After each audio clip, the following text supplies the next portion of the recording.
Halo, Assalamualaikum. Balik lagi di channel YouTube aku di Rilemti.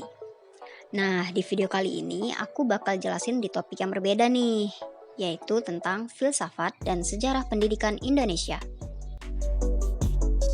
Stay tuned. Sebelum masuk ke inti, kita pahami dulu nih pengertiannya.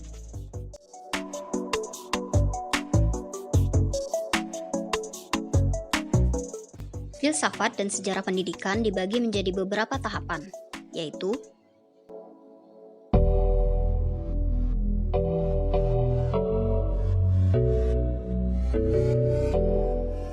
pendidikan di Indonesia pada zaman pra-Hindu. Sejarah pendidikan ini berbeda di setiap negara, termasuk di Indonesia. Pada dasarnya, pendidikan di Indonesia sudah ada sejak zaman dahulu sebelum masuknya peradaban agama Hindu, Buddha, Islam, dan negara penjajah. Hal ini karena dapat ditandai dengan pendidikan yang diberikan oleh orang tua kepada anaknya, yang tercermin dalam perbuatan atau tingkah laku yang sangat sopan kepada siapapun. Hal demikian disebut dengan etika. Tujuan pendidikannya adalah agar generasi muda dapat mencari nafkah, membela diri, dan hidup bermasyarakat. Dapat kita ketahui, pada zaman ini belum ada pendidikan formal, maka kurikulum pendidikannya meliputi pengetahuan, sikap, dan keterampilan mengenai agama. Pendidikan di Indonesia zaman kerajaan Hindu-Buddha.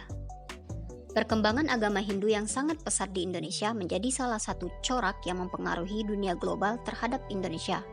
Hal ini ditandai dengan adanya peninggalan-peninggalan sejarah yang memiliki nilai histori yang kuat. Itu menjadi bukti bahwa pendidikan sudah dilaksanakan dengan suatu sistem yang mulai tertata rapi.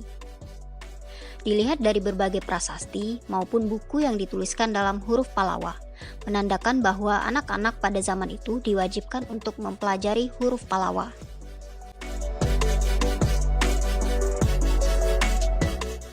Bagaimana pendidikan di Indonesia pada zaman kerajaan Islam? Perkembangan agama Islam di Indonesia sangat pesat. Hal ini dibuktikan dengan adanya kerajaan-kerajaan Islam. Pendidikan pada masa ini awalnya muncul sebagai sambilan saat berdagang. Namun seiring berkembangnya ilmu pengetahuan dan teknologi, maka mulai banyak didirikan pondok pesantren guna menampung santri-santri yang ingin mempelajari Islam lebih dalam. Adapun sifat khusus pengajaran di pesantren, antara lain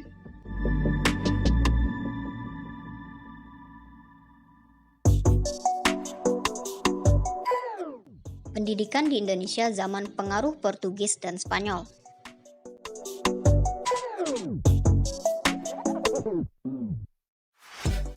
Bagaimana pendidikan di Indonesia zaman kolonial Belanda?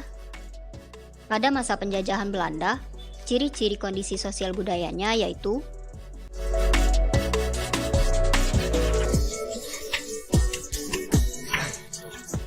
adapun contoh kaum pergerakan sebagai sarana perjuangan kemerdekaan di bidang pendidikan, antara lain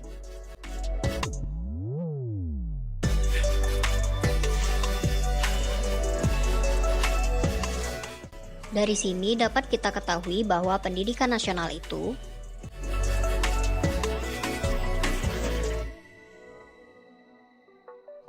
pendidikan di Indonesia zaman kedudukan Jepang.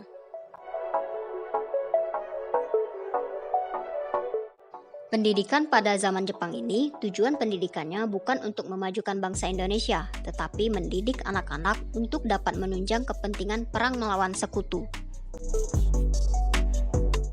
Pendidikan di Indonesia masa kemerdekaan hingga saat ini. Pada masa kemerdekaan hingga saat ini, pendidikan di Indonesia mengalami beberapa perubahan, di antaranya yaitu yang pertama, pada tahun 1945 sampai 1950, pendidikan di Indonesia dibedakan menjadi 4 jenjang, yaitu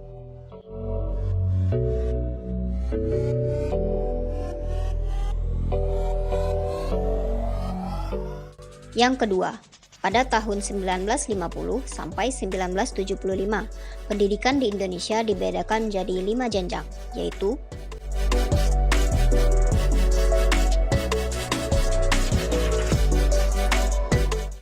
yang ketiga, pada tahun 1978 hingga sekarang, pendidikan di Indonesia dibedakan menjadi 5 jenjang. Oke, sampai di sini saja video kali ini dan sampai jumpa di video selanjutnya. Bye.